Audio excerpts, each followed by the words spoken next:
The thing about running from your problems is that eventually, you run out of places to go. I've been doing a pretty spectacular job of it for the past 3 years, burying myself in work. 80-hour weeks at a tech startup that demanded everything and gave back just enough to keep me tethered. My therapist, Dr. Morrison, had this way of tilting her head when I'd cancel our sessions. "Again, Gilix," she'd say, "you can't algorithm your way out of loneliness." She was right, of course.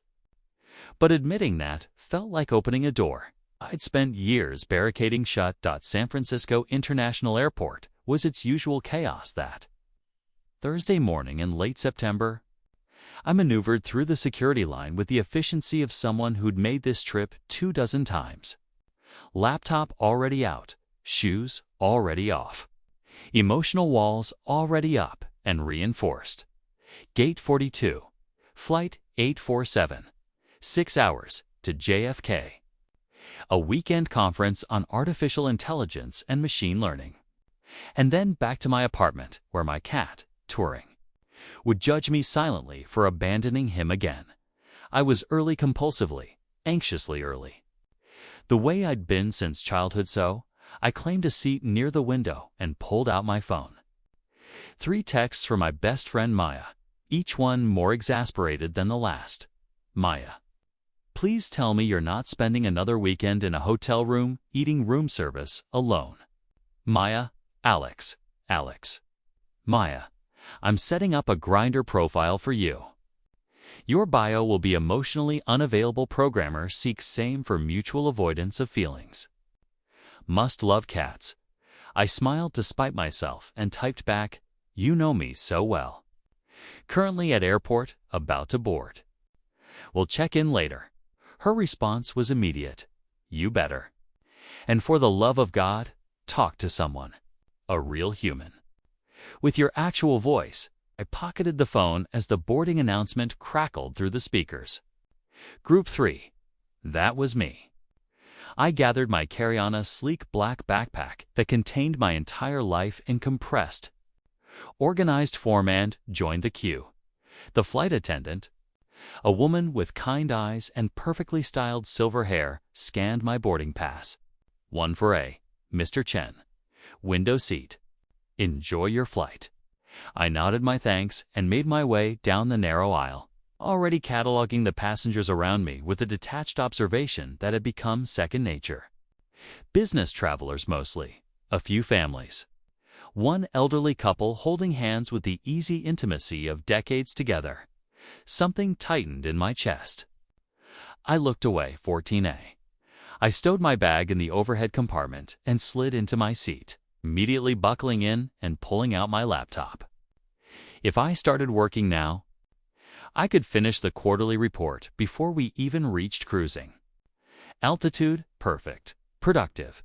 Safe. I was so focused on booting up my system that I didn't notice him at first. "Excuse? Massaris, this one for B." The voice was warm, slightly breathless, with an accent I couldn't quite place. British, maybe, or Australian. I looked up, and the world tilted. He was beautiful in that completely unfair way that makes you forget how to form coherent thoughts. Tall, probably 6', with dark brown hair that fell in casual waves across his forehead. The kind of effortless style that suggested he either didn't own a comb or didn't need one. His eyes were an impossible shade of green, bright against olive skin, and when he smiled, God. When he smiled, there was a small gap between his front teeth that somehow made him even more devastating. He was wearing a faded blue Henley that hugged his shoulders in a way that suggested either excellent genes or religious dedication to the gym, dark jeans, and beat-up Converse that had clearly seen better days. A worn leather messenger bag hung from his shoulder, covered in stickers from places I'd only dreamed of visiting. Tokyo, Barcelona, Istanbul, Reykjavik. I managed. My programmer's brain momentarily offline. Yes. That's one for B. Brilliant. He hoisted his bag into the overhead compartment with easy strength. And I definitely didn't notice the way his shirt rode up slightly, revealing a strip of tanned stomach. Nope, not at all. He settled into the seat beside me, bringing with him the scent of cedar and something citrusy bergamot, maybe. And suddenly, my comfortable cocoon of isolation felt very, very small. "First time flying this route?" he asked, buckling his seatbelt with long, graceful fingers. I noticed he wasn't wearing a ring. Not that I was checking. Except I absolutely was checking. No, I do it pretty regularly. For work, my voice sounded strange to my own ears, higher than normal. I cleared my throat. "You?" "First time to New York, actually." "Well, first time for pleasure, anyway. I was there once for work about 5 years ago, but I barely saw anything except the inside of a conference center and my hotel room." He turned to face me more fully, and I caught the full force of those eyes. "I'm Ethan, by the way. Ethan Calloway." He extended his hand, and I stared at it for a beat too long before taking it. His grip was warm, firm, the kind of handshake that suggested confidence without arrogance. "Alex Chen," I said. "And yeah, the conference center experience sounds about right. That's basically my upcoming weekend." "Oh no, another conference." "What field?" "Tech AI and machine learning, specifically. I'm a senior developer at a startup. We're doing some interesting work with natural language processing." I was aware I was rambling, defaulting to the safe territory of work talk. But something about Ethan's genuine interest, the way he leaned in slightly, like my words actually mattered, made it hard to stop. "That's fascinating," Ethan said, and he actually sounded like he meant it. "I'm in a completely different world. I'm a photographer. Travel and documentary work, mostly. I just finished a project in California about coastal conservation. And now I'm taking a few weeks off to explore New York. Finally doing the tourist thing properly." A photographer. Of course he was. It explained the artistic wear on his bag, the way his eyes seemed to constantly scan and assess light and composition. The casual confidence of someone who'd learned to see the world differently than most people. "That sounds amazing," I said, and was surprised to find I meant it. "Way more interesting than debugging neural networks at 2 a.m. Ethan laughed, a rich, genuine sound that made something warm bloom in my chest. "I don't know about that. I've definitely had my share of 2 a.m. moments staring at photos, trying to figure out why the lighting is all wrong. We're probably more similar than you think." The plane began to push back from the gate, and the flight attendants started their safety demonstration. I should have been opening my laptop, diving into work, rebuilding my walls. Instead, I found myself angling slightly toward Ethan, drawn by a gravitational pull I couldn't quite name. "So," Ethan said as the plane taxied toward the runway. His voice lower now, almost conspiratorial. "Real talker, you the kind of person who actually pays attention to the safety demonstration? Or do you just pretend?" I felt my lips quirk into a smile. "I read the safety card once, about 3 years ago. I figure the information hasn't changed significantly since then. Spoken like a true engineer. Evidence-based approach to in-flight safety." Ethan's eyes crinkled at the corners when he smiled. "I like it." The engines roared to life, and I felt the familiar acceleration as we raced down the runway. Usually, I'd be working by now, my laptop open, my mind already in the code. But something kept my hands still, kept my attention fixed on the man beside me, as the plane lifted off and San Francisco dropped away beneath us. Ethan turned to look out my window, leaning close enough that I could feel the warmth radiating from his body. "God, I never get tired of that view," he murmured. "Every time we leave the ground, it feels like possibility, you know? Like anything could happen." I looked at him and felt something crack open in my chest. Something I'd been keeping carefully locked away. "Yeah," I said softly. "I know exactly what you mean. The seatbelt sign dinged off about 20 minutes into the flight, and the cabin settled into that strange liminal space of enforced stillness, hundreds of people suspended in the sky, caught between leaving and arriving, between who they were and who they might become. I should have been working. My laptop sat closed on the tray table in front of me, a silent reproach. The quarterly report wasn't going to write itself. But every time I reached for it, Ethan would say something, ask a question, share an observation, make a joke, and my hand would drift back to my lap. So Ethan said, accepting a ginger ale from the flight attendant with a smile that made her actually blush, AI and machine learning.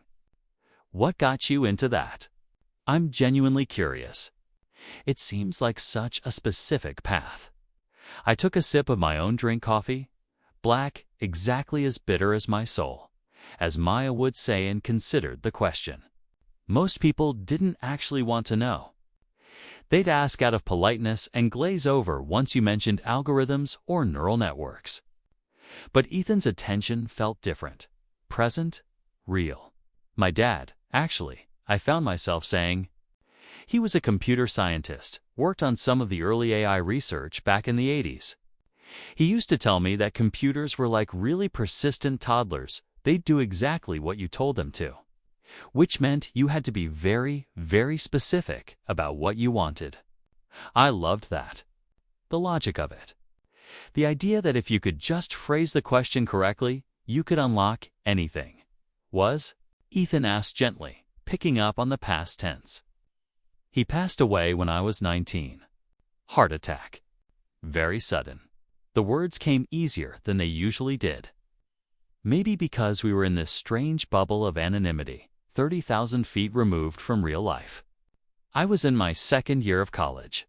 It kind of derailed me for a while. But eventually, I realized the best way to honor him was to keep going with the work, to push the boundaries of what machines could understand, what they could do. Ethan's hand, large and warm, settled briefly on my forearm, just a moment of contact. But it sent electricity racing up my arm. I'm sorry, Alex.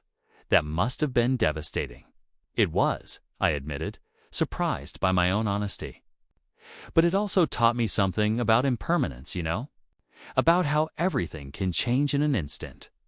How we convince ourselves we have all this time. And then suddenly we don't. I stopped. Aware I was veering into territory I usually avoided. Feelings, vulnerability, the stuff Maya was always telling me I needed to engage with. But Ethan just nodded, his eyes thoughtful. My mom would say something similar. She died 3 years ago, cancer. And one of the last things she told me was that she regretted all the times she played it safe. All the trips she didn't take, the risks she didn't embrace, the conversations she didn't have because she was waiting for the right moment. She made me promise I'd stop waiting. Is that why you're a travel photographer? Partly, but also because I'm nosy. He grinned, and the heaviness lifted slightly. I love stories. I love the way people's faces change when they talk about things they're passionate about. The way light falls on a moment and makes it sacred. Photography is just my excuse to be present for all of it. That's beautiful. I said and meant it. We fell into a comfortable rhythm after that, talking, laughing, occasionally falling into companionable silence. Ethan told me about growing up in a small town in Devon, about his parents' bookshop, about realizing he was gay at 15 and somehow being lucky enough to have a family who just shrugged and said, "All right then, bring him round for dinner." I told him about San Francisco, about the tech world's particular brand of chaos, about touring and his judgment. I didn't tell him about the loneliness, about the 3-year drought since my last relationship, about the way I'd convinced myself that being alone was the same as being independent. But maybe he could see it anyway. Photographers were trained observers, after all. Can I ask you something? Ethan said about 3 hours into the flight. We'd long since pushed our tray tables up, and I'd shifted in my seat so I was angled fully toward him, my laptop completely forgotten. Sure. What are you running from? The question landed like a gentle bomb. I blinked at him. What makes you think I'm running from anything? Because I recognized the look. Ethan's voice was soft, without judgment. I had it too, for a while. After my mom died, I threw myself into work, took every assignment that came my way, said yes to everything except the one thing that mattered, actually dealing with the grief. I was in motion constantly, thinking that if I never stopped moving, the pain couldn't catch up. I stared at my hands, at the slight tremor I'd trained myself not to see. How did you? How did you stop? I didn't. Really? Not on my own. A friend, someone I'd been photographing for a project about artists in Berlin, sat me down one night and said, "Ethan, you're everywhere except here. When are you going to arrive in your own life?" He shook his head, smiling at the memory. It pissed me off at first, but she was right. I was so busy documenting everyone else's truth that I wasn't facing my own. And what was your truth? Ethan met my eyes, and the intensity there made my breath catch. That I was terrified. Terrified of being still, of being alone with my thoughts, of letting anyone get close enough to leave. Because everyone leaves eventually, right? Better to keep moving, keep everything never let anyone matter too much. How very emotionally healthy, I said, trying for levity, even as his words resonated in my bones. Spectacularly unhealthy, Ethan agreed with a laugh. But awareness is the first step, or so my therapist tells me. I'm a work in progress, aren't we all? The cabin lights had dimmed for the in-flight movie, casting us in a cocoon of shadows. Outside the window, clouds stretched endlessly, gilded by late afternoon sun. Ethan had shifted closer at some point, or maybe I hadn't now. Our shoulders were almost touching. That space between us charged with something I was afraid to name. Alex. Ethan said quietly, and the way he said my name, careful, like it mattered, made something in my chest tighten. I know we just met. I know this is probably crazy. But I feel like I'm supposed to tell you something. Okay, I managed. You don't have to keep doing this. The running, the hiding, the pretending that work is enough. I can see it in you, all this light, all this capacity for connection. You're just dimming it, banking it down. And maybe that's none of my business. We're strangers on a plane, and in 2 hours we'll land and never see each other again. But He ran a hand through his hair, frustrated with himself. I guess I want you to know that you deserve more than safety. You deserve joy, mess, risk, all of it. My heart was pounding so hard I was sure he could hear it. Why do you care?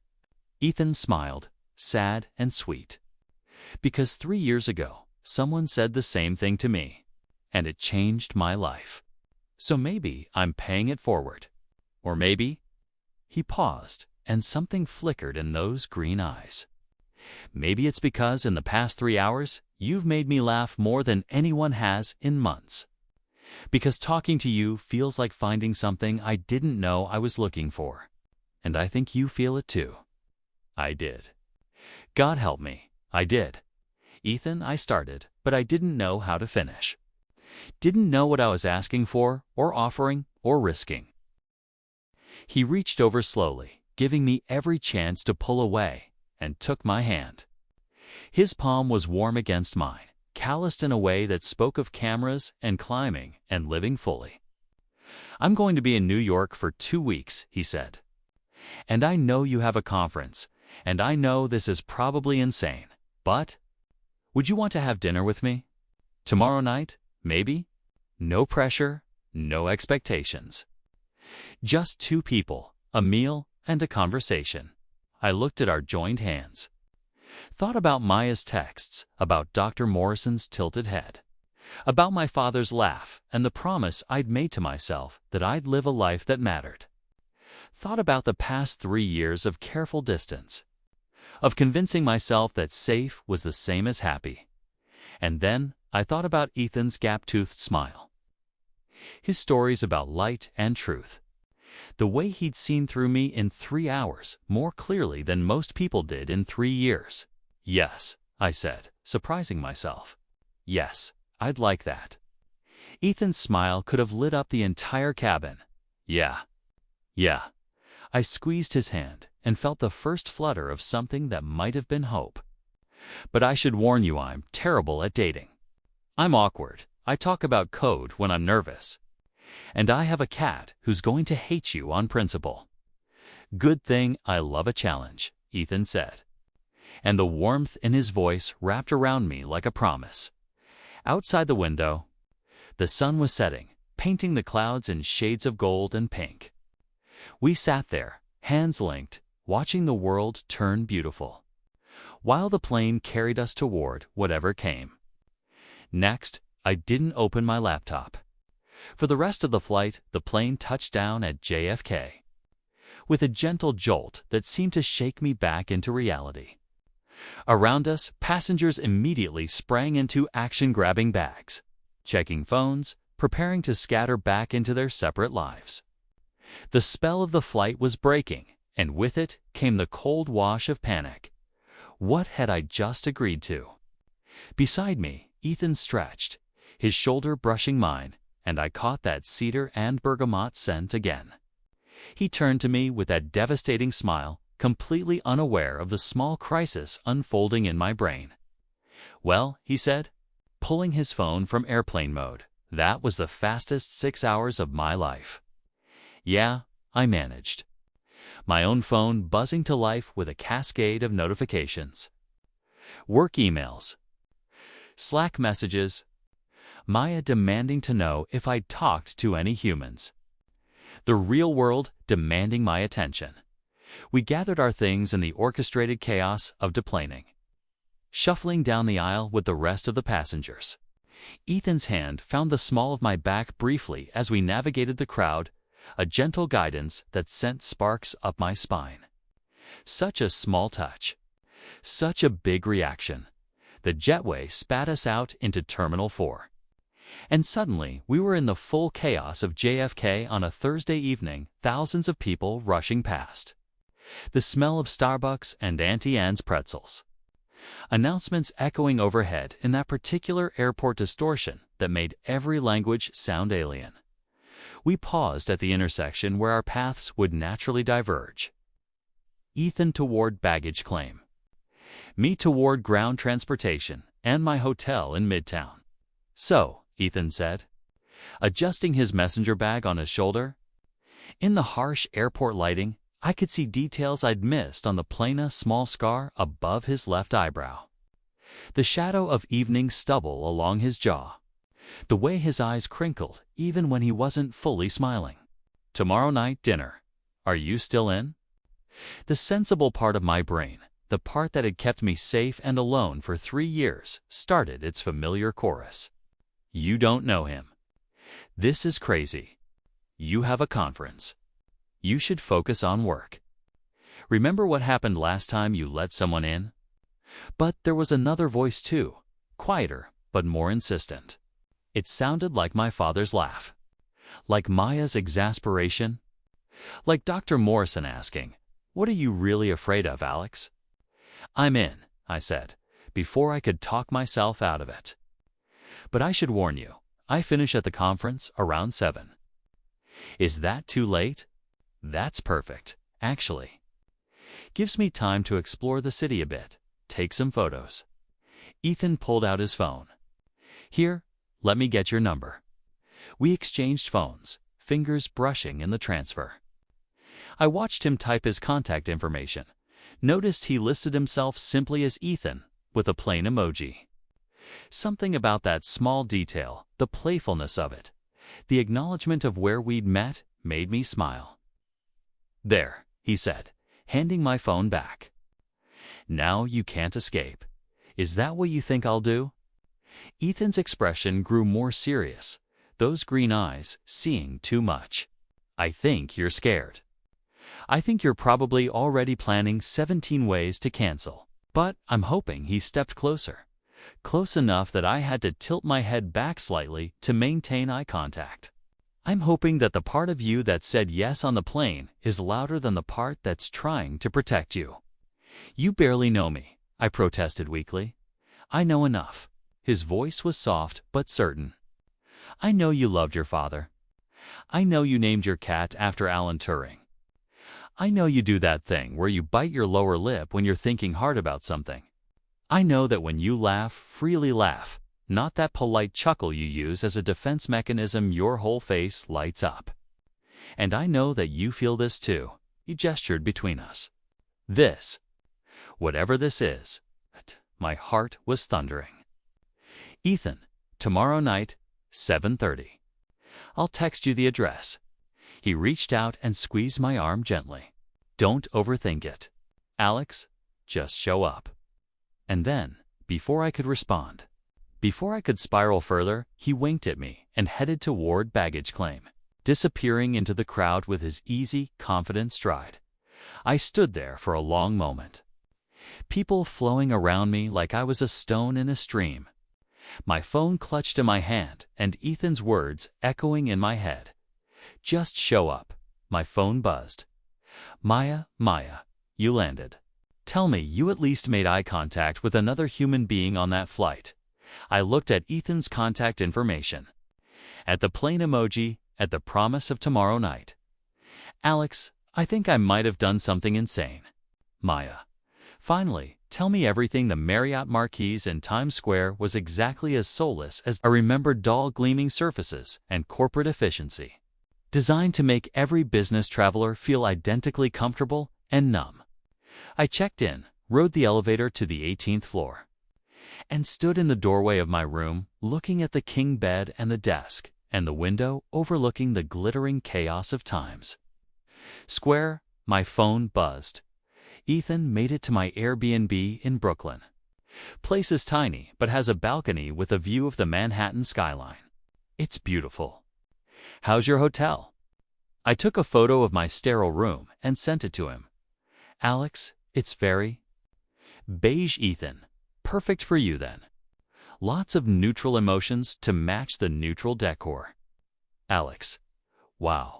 We've known each other 6 hours, and you're already roasting me, Ethan. That's how you know I care. Speaking of which, tomorrow night? There's this place in the West Village I've been wanting to try. Italian, very low-key. Good pasta, better wine. That work for you? My fingers hovered over the keyboard. This was my out. I could say the conference was running late. I could claim exhaustion. I could construct any number of perfectly reasonable excuses that would let me retreat. Back into safety. You deserve joy. Mess, risk, all of it? Alex, sounds perfect. Send me the address, Ethan. Already did.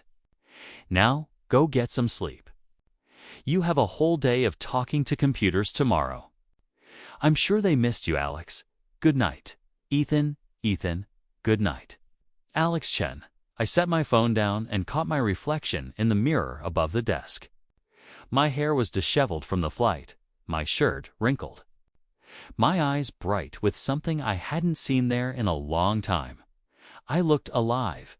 The AI and machine learning conference at the Javits Center was exactly what I expected. A massive hall full of developers, researchers, and startup founders, all speaking in the same language of algorithms and optimization and disruptive innovation. I attended panels, networked during coffee breaks, smiled and nodded at the right moments, but I couldn't focus. My mind kept drifting back to the plane, to Ethan's smile, to the way his hand had felt in mine, to the fact that in approximately 8 hours I was supposed to meet him for dinner, and I had no idea what I was doing. During the lunch break, I found a quiet corner and called Maya. Tell me everything, she demanded, before I could even say hello. And I mean everything. Who is he? What's his name? Did you kiss? Are you in love? Should I start planning the wedding? Maya, breathe. I will not breathe. You texted me that you did something insane, And then you left me hanging for 16 hours. 16 hours, Alex? Do you know what you've done to me? Despite my anxiety, I smiled. Maya had been my best friend since college. The extroverted storm to my introverted calm. The person who'd refused to let me disappear completely into my grief and isolation. She was also the only person in the world who could make me laugh when I wanted to cry. His name is Ethan, I said. He's a photographer from England. We sat next to each other on the flight. We talked the entire time. And now we're having dinner tonight, and I'm completely freaking out. There was a pause. Then, Alex, are you telling me you had a romantic meet-cute at 30,000 feet? Did I fall into a Hallmark movie? Is this real life? It feels a bit surreal, honestly. Okay. Important questions. Is he hot? Maya, is he hot? I thought about Ethan's green eyes, his gap-toothed smile, the way his shoulders had looked in that blue Henley. Yes, I admitted. Devastatingly so. And he makes you laugh. Yeah. And he asked you out? Yeah. And you said yes. Yeah. Then what's the problem? I leaned back against the wall, closing my eyes. The problem is that I'm terrified. Maya, you know me. You know how I get. What if I mess this up? What if I'm too awkward or too broken or to stop? Maya's voice was firm. Alex, listen to me. You are not broken.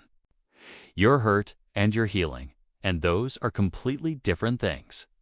And this guy Tani clearly sees something in you worth pursuing. So maybe, just maybe, trust his judgment. Trust that you're exactly who you're supposed to be. But what if no what ifs? Not today. Today you're going to finish your conference. You're going to put on something nice, and you're going to show up. That's it. One step at a time. When did you become so wise? I've always been wise. You just don't listen. I could hear the smile in her voice. Now go. Attend your panels. Learn about computers. And tonight, learn about letting someone in. Text me after. I want details. After we hung up, I stared at my phone at the address Ethan had sent for the restaurant. Da Silvano on 6th Avenue. A quick Google search showed a cozy Italian place with checkered tablecloths and photos of celebrities on the walls. Low-key, intimate, terrifying. My phone buzzed. Ethan, how's the conference? Have you revolutionized AI yet? Alex, not yet. Currently listening to a panel on transformer architectures. It's riveting, Ethan. Your enthusiasm is palpable, Alex. What are you doing? Ethan, walking across the Brooklyn Bridge, taking photos. Thinking about dinner, possibly thinking about you. Hard to separate the two at this point, my face heated. Alex, smooth Ethan. I have my moments. See you tonight, Alex. Don't stand me up, Alex. I won't, but as I typed those words, I wondered if I was making a promise I could keep by the time the conference sessions ended at 6:30 p.m. I'd talked myself out of dinner approximately 17 times. I stood in my hotel room, staring at my reflection in the mirror. My hands shaking slightly as I buttoned a fresh shirt navy blue, fitted but not too fitted, paired with dark jeans and the one pair of nice shoes I'd packed. I looked good, nervous but good. My phone sat on the bathroom counter, silent. I could still cancel. I could text Ethan right now, say something came up, apologize profusely, retreat back into my safe, lonely routine. The thing about fear is that it's very good at justifying itself. It whispers reasonable-sounding arguments. You barely know him. This is moving too fast. What if you disappoint him? What if he disappoints you? What if you open yourself up and get hurt again? And the worst part, all of those things might be true, but there was another voice too, quieter but more persistent. What if you don't? 7:15 p.m. If I was going to make it to the restaurant by 7:30, I needed to leave now. I picked up my phone, stared at Ethan's contact. My thumb hovered over the message icon. Then I thought about the plane, about Ethan's hand in mine, about the way he'd seen Lee seen me in just a few hours, and hadn't looked away. You deserve joy. I grabbed my wallet and my keycard and headed for the elevator before I could change my mind. The subway from Times Square to West 4th Street was packed with Friday evening crowds, people heading to dinner. 2 shows, 2 dates, to all the things that made New York City feel alive. I stood pressed against the pole, trying to breathe through my anxiety, trying to remember Maya's advice. Just show up. One step at a time, I emerged from the subway into the warm September evening. The West Village at twilight was magical tree-lined streets. Brownstones glowing with warm light, couples walking hand in hand. Da Silvano was 2 blocks away. My phone buzzed. Ethan just got seated. No rush. But I'm excited to see you, Alex, on my way one step at a time. I turned the corner onto 6th Avenue and saw the restauranta. Charming corner spot with large windows and the warm glow of candlelight inside. Through the glass, I could see Ethan at a small table by the window. Looking at his phone, his face softened by the flickering light. He looked up, our eyes met through the glass, and his whole face transforms that gap-toothed smile, blooming bright and genuine. He raised his hand in a small wave, and something in my chest unlocked. I had 2 choices. I could turn around, or I continue 353M could walk through that door, just show up. I pulled open the door to the restaurant, and Ethan stood to greet me. And suddenly, I was there, not running, not hiding, but present and terrified and hopeful all at once.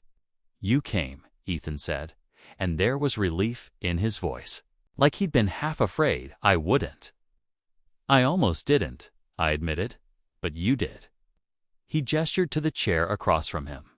That's what matters. I sat down, and a waiter immediately appeared with menus and water. The restaurant was cozy, intimate without being claustrophobic, filled with the comfortable murmur of other diners' conversations. You look nice, Ethan said, and there was something in his eyes that made me believe he meant it. So do you. He was wearing a dark green button-down that made his eyes even more vivid. Sleeves rolled up to reveal forearms that were frankly distracting. Good day of exploring. Incredible. I walked what felt like half of Brooklyn, took about 300 photos, and ate the best slice of pizza I've ever had in my life from this place called Di Fara. He leaned forward, his enthusiasm infectious. Alex, this city is amazing. Every corner is a story. Every face has history. I could photograph here for years and never run out of material.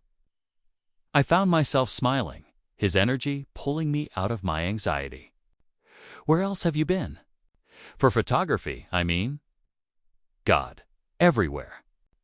Tokyo was mind-blowing the way tradition and technology exist side by side, this beautiful tension between old and new. Istanbul was all color and chaos, markets and mosques and the most incredible light at sunset. Iceland was otherworldly, like photographing a different planet. That must be amazing, getting to see all of that. It is. But it's also lonely sometimes. His voice grew quieter. Always being the observer, always on the outside looking in. After a while, you start to wonder if you're really living or just documenting other people's lives. Is that why you're taking time off? Partly. And partly because my therapist suggested that maybe I should try being still for once. Really being somewhere instead of just passing through. He met my eyes. And partly because I think I was waiting for a reason to land somewhere. Or maybe, for someone, my breath caught. Ethan, sorry, he said quickly. Too much, too soon. I have a bad habit of saying exactly what I'm thinking. Occupational hazard of spending so much time alone. No, it's I took a breath, making a choice. It's nice, refreshing. I spend so much time not saying what I'm thinking that it's kind of incredible to be around someone who does. The waiter returned, and we ordered carbonara for me. Cassio e pepe for Ethan, a bottle of Chianti to share. When we were alone again, Ethan reached across the table and took my hand, his thumb brushing over my knuckles. Tell me something true, Alex. What do you mean? Something you don't usually tell people. Something real. I looked at our joined hands, at the way his fingers threaded through mine like they belonged there. I'm scared, I said quietly. I'm scared that I've forgotten how to do this. How to let someone in. How to be vulnerable without feeling like I'm going to shatter. When's the last time you tried?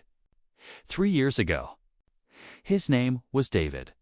We were together for 2 years, and I really thought he was it, that we'd build a life together. But I was so focused on work, on proving myself, on running from my grief about my dad, that I didn't see how far apart we'd drifted. Until one day, he sat me down and said he felt like he was dating a ghost, that I was physically present, but emotionally absent. And he was right. I swallowed hard. After that, it just seemed easier to be alone. At least then, I couldn't disappoint anyone. Ethan's grip on my hand tightened. You're not disappointing me. You don't know that yet. You've known me for less than 24 hours. I know enough. He leaned forward, his eyes intense. I know that you're brilliant and kind and funny and so afraid of being hurt that you've built walls strong enough to keep everyone out. I know that when you talk about code, you light up like a kid talking about their favorite toy. I know that you've been running for 3 years and you're exhausted, but you don't know how to stop. You've got all that from one flight. I'm a good observer. His smile was gentle. And I recognize myself in you. The running, the hiding, the convincing yourself that alone is the same as safe. I've been there, Alex. Hell, some days I'm still there. But I'm trying to be better, to be braver. How? By showing up, by saying yes even when it's terrifying. By letting people see me, really see me, even when every instinct says to protect myself. He squeezed my hand. By sitting in this restaurant with a beautiful man I met on a plane, and admitting that I haven't felt this kind of connection in years, maybe ever. The waiter arrived with our food, and we had to separate our hands, but the moment hung between us, charged and precious. We ate and talked and laughed, and somehow miraculously I felt myself relaxing.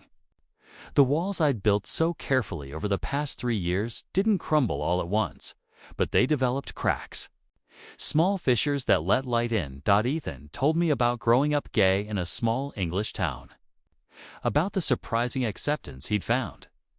About his first boyfriend at 16 who'd taught him that love could be gentle. I told him about coming out to my parents in college. About my father's immediate acceptance and my mother's slower, harder journey to understanding. She's better now, I said, twirling carbonara on my fork. It took a few years, but she got there. She asks about my dating life now, which is both touching and mortifying. What will you tell her about tonight? I looked up, meeting his eyes. I don't know yet. What is tonight? Whatever you want it to be. Ethan's voice was soft. But I should probably tell you I'm not great at casual. I'm one of those annoying people who falls fast and hard and wants to know everything about you. So if that's not what you're looking for, if you want to keep this light, you should probably tell me now. My heart was racing. Here was the moment.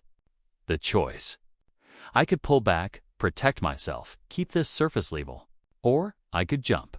I'm not great at casual either, I admitted. I'm an all-or-nothing person. Which is why I've been choosing nothing for the past 3 years. Because at least nothing can't hurt you. But it can't make you happy either. No, I agreed. It really can't. We finished our meal, sharing a tiramisu that was almost criminally good, the wine making us both loose and honest. When the check came, we argued over it briefly before agreeing to split it, and then we were out on the street, the West Village alive around us with Friday night energy. "Walk with me?" Ethan asked, offering his hand. I took it. We walked through the village, past Washington Square Park, with its arch lit up against the night sky, past couples and families and street performers, our hands linked like it was the most natural thing in the world. Ethan pointed out shots he wanted to photograph, compositions he was seeing, the way shadows fell across brownstone stoops. "You really love this, don't you?" I said, "The seeing, the capturing." "I love the truth of it," Ethan said. "The camera doesn't lie not if you use it right. It shows you what's really there, stripped of all the stories we tell ourselves. That's why I love photographing people. Because for just a moment, they let down their guard, and you see who they really are. What do you see when you look at me?" Ethan stopped walking and turned to face me fully. We were on a quiet side street now, the noise of the city muted to a gentle hum. I see someone who's scared of how much he feels. Someone who's been hurt and decided it was safer to shut down than risk being hurt again. But I also see someone brave. Because you're here, even though every instinct is probably screaming at you to run. You're here and you're trying, and that's the bravest thing in the world. I didn't plan what happened next. Didn't think about it or analyze it or talk myself out of it. I just stepped forward, reaching up to cup Ethan's face in my hands, and kissed him. For a moment, he went still with surprise. Then his arms came around me, pulling me closer, and the kiss deepened into something that felt like coming home and jumping off a cliff all at once. He tasted like wine and tiramisu and possibility, and when we finally broke apart, both breathing hard, I felt fundamentally changed. "Wow," Ethan breathed. "Yeah," I agreed. "Wow." I woke up to sunlight streaming through unfamiliar windows and the warm weight of another body beside me. For a moment, my brain struggled to catch up with reality. This wasn't my hotel room.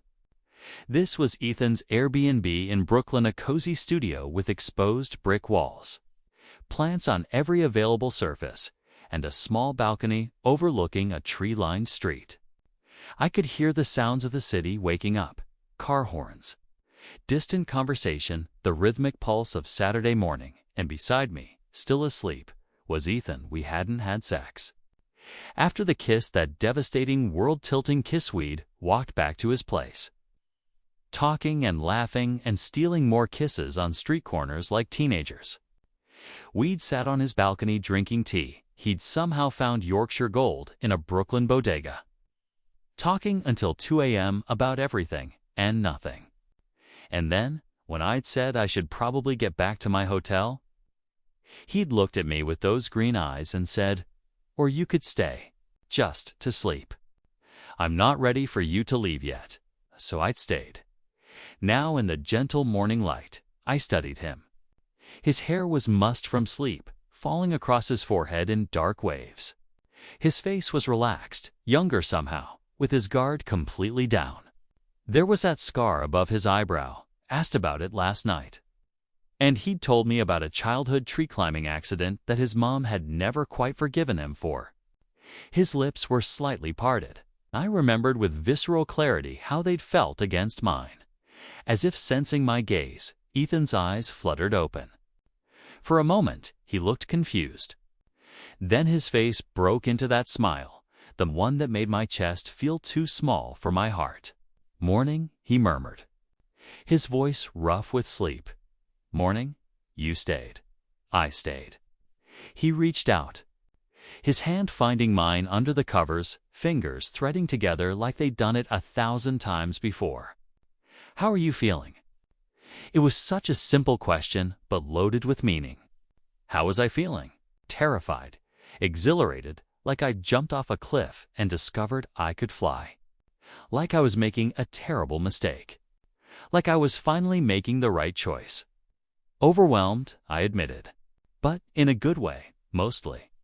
Ethan nodded, his thumb tracing circles on the back of my hand. I get that. This is intense. Fast. Probably too fast by any reasonable standard. But I don't care. He shifted closer, and now we were face to face on the pillow, sharing breath. Alex, I know this is crazy. I know we should probably slow down, be sensible, protect ourselves. But I spent 3 years being sensible after my mom died. 3 years keeping everyone at arm's length, never letting anyone matter too much. And I was so fucking lonely. I don't want to be lonely anymore. Me neither, I whispered. So what do we do? I have no idea. We lay there for a moment, just looking at each other. The magnitude of what we were starting settling over us like morning light. Then Ethan's stomach growled loudly, breaking the tension, and we both started laughing. Okay, Ethan said, sitting up.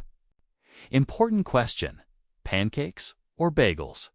That's the important question. Alex, we're in New York. Breakfast is a serious matter. He was already pulling on jeans. His torso briefly bare, and I definitely didn't stare at the lean muscles of his back. Nope. There's this amazing bagel place 3 blocks away. Best in Brooklyn, according to my host's guidebook. We could get breakfast and then, I don't know. What do you want to do today? I should probably go back to my hotel, I said, even as every cell in my body protested the idea. Clean up. Maybe do some work at Saturday. I know, but Alex? Ethan came back to the bed, kneeling beside me. Do you want to go back to your hotel? No, I admitted. Then don't. Spend the day with me. We'll get bagels, we'll walk around Brooklyn, I'll take photos. You'll make fun of my artistic process. And we'll figure this out as we go. No pressure, no expectations. Just 2 people enjoying a beautiful day in an incredible city. I looked at him, Matt, his messy hair and hopeful eyes, and the easy confidence that seemed to come from really knowing himself. And I made a choice, okay? I said.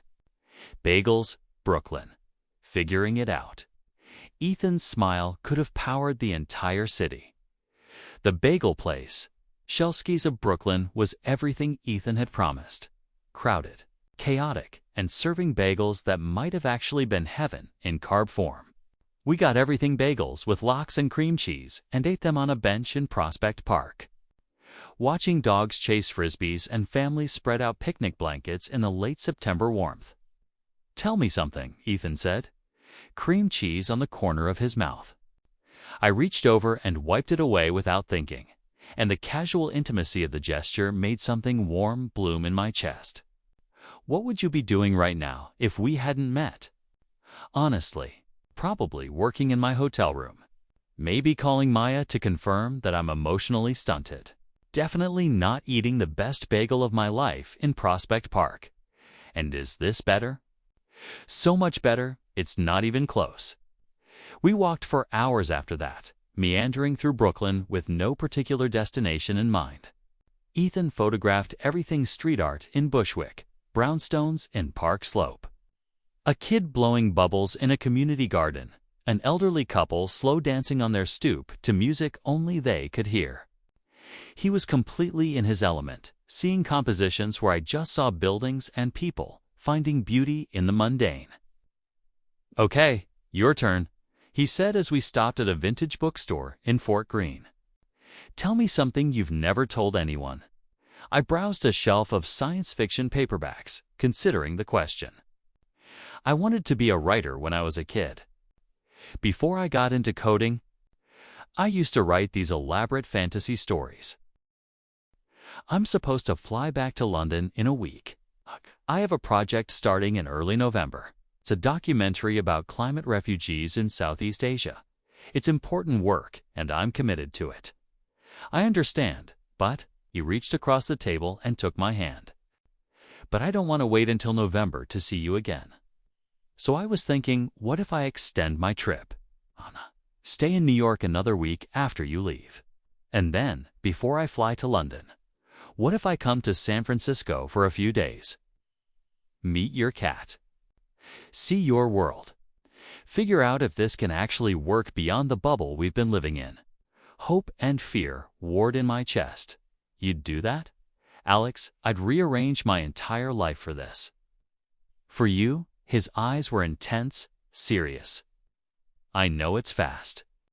I know it's crazy, but I also know that I've never felt this way about anyone. And I don't want to walk away from it without fighting for it. What about after? When you're in Southeast Asia for months and I'm in San Francisco, we video call. We text, we plan visits. People do long distance all the time. Not ideal, but it's not impossible either. And when my project wraps, we reevaluate. Maybe I base myself in San Francisco for a while. Maybe you figure out how to work remotely and join me on some assignments. Maybe we find a completely different solution neither of us has thought of yet. You've really thought about this. I've thought about nothing else for the past week. He squeezed my hand. Alex, I'm not asking you to have all the answers right now. I'm just asking if you want to try. If this is worth the complications and the uncertainty and the risk. I thought about my conversation with Dr. Morrison before I'd left San Francisco. She'd asked what I wanted, really wanted, beneath all my fear and self-protection. And I'd said something about safety, about avoiding pain, about not making the same mistakes again. But she tilted her head and said, Alex, there's a difference between being safe and being alive. Which one do you actually want? I looked at Ethan, at this impossible, wonderful man who'd walked into my life, 30,000 feet above the earth, and turned everything upside down. At the way he saw me, really saw me, and chose to stay anyway. At the gap-toothed smile and the green eyes and the hands that created beauty wherever they went. Yes, I said. Yes, I want to try. I want this. I want you. Ethan's smile was brighter than every light in New York City. Yeah. I stood up, pulled him to his feet, and kissed him right there in the restaurant, not caring who saw. Not caring about anything except the feeling of his arms around me and the promise we were making to each other when we finally broke apart. The other diners applauded, and Ethan laughed, his face flushed and beautiful. Come on, he said, pulling me toward the door. Let's go home. My last night in New York, we stayed up until dawn on Ethan's balcony, wrapped in blankets against the October chill, talking about the future. I'm terrified, I admitted, of messing this up, of not being enough, of all the ways this could go wrong. Me too, Ethan said. But I'm also excited for all the ways it could go right, for introducing you to my family at Christmas, for meeting, touring, and making him like me through sheer persistence, for lazy Sunday mornings and inside jokes, and all the small, ordinary moments that make a life together. You're thinking long-term. I'm thinking forever. He turned to look at me, completely unguarded. Alex, I know it's insane to say this after 10 days, but I love you. I'm in love with you. I don't need you to say it back. I love you too, I interrupted. I'm terrified to say it, and I'm even more terrified to feel it. But I do. I love you. We kissed as the sun rose over Brooklyn, as the city woke up. Around us, as the rest of our lives stretched out ahead of us, full of uncertainty and possibility. 3 months later, I'd moved to New York. 6 months after that, Ethan would propose on the Brooklyn Bridge at sunset. The exact spot where he'd been standing that first day when he texted me about thinking of dinner and thinking of me. A year. After that, we'd get married in a small ceremony in the West Village, with Maya as my best person and Ethan's brother as his, with our families and friends and even touring in attendance wearing a tiny bow tie, no less. But I didn't know any of that yet. All I knew was that I'd gotten on a plane expecting another forgettable business trip. And I'd met someone who made me believe in the possibility of home, of love, of choosing courage over safety. What are you thinking? Ethan asked as we watched the sunrise. I smiled. I'm thinking that I'm really glad I got seat 1 for a best seat on the plane. Ethan agreed. Perfect view. Of what? He kissed my temple, his lips warm against my skin. Of everything I was looking for without knowing I was looking for it. We sat there as Brooklyn came alive around us, two people who'd been lost finding each other at exactly the right moment. The universe, it seemed, had a sense of humor. And for once, I was grateful for the surprise. I'm writing this from our apartment in Brooklyn, the one we found together 6 months ago, with a balcony big enough for both Ethan's equipment and a small garden, with exposed brick and huge windows, and enough space for us to work side by side without getting in each other's way. Touring has forgiven Ethan for existing. Mostly, he still judges us from various high surfaces. But occasionally, he'll deign to sit in Ethan's lap while he edits photos, which we've learned to interpret as grudging affection. It hasn't been easy. Long distance was hard, even for just those first few months. We had fights about time zones and missed calls, and the frustration of wanting to share every small moment, but being thousands of miles apart. We had doubts and fears and moments where we both wondered if we were being realistic or just romantic. But we kept showing up. We kept choosing each other. We kept believing that what we'd found was worth fighting for. And now here we are, building a life, making plans, figuring it out day by day. Maya says we give her hope. My mother says she knew from the first time I mentioned Ethan's name. Dr. Morrison says she's proud of me for taking the risk. But mostly, I'm just grateful. Grateful that I got on that plane. Grateful that Ethan sat down in 14B. Grateful for every moment of fear and joy and uncertainty that led us here. Tonight, we're going back to Da Silvano. It's become our tradition the last Friday of every month. We go back to where it all began. We order the same meals, sit at the same table when we can, and remember how insane and perfect it all was. Ready? Ethan calls from the bathroom, where he's attempting to tame his hair with minimal success. Ready? I call back. I look at my reflection in the window, my face more relaxed than it's been in years. My eyes bright, my whole being radiating contentment I never thought I'd find. And I think about that moment on the plane when Ethan asked me if I believed in possibility in anything happening. I think about how terrified I was to say yes, to hope, to try, but I did it anyway. I took the leap, and I've been flying ever since.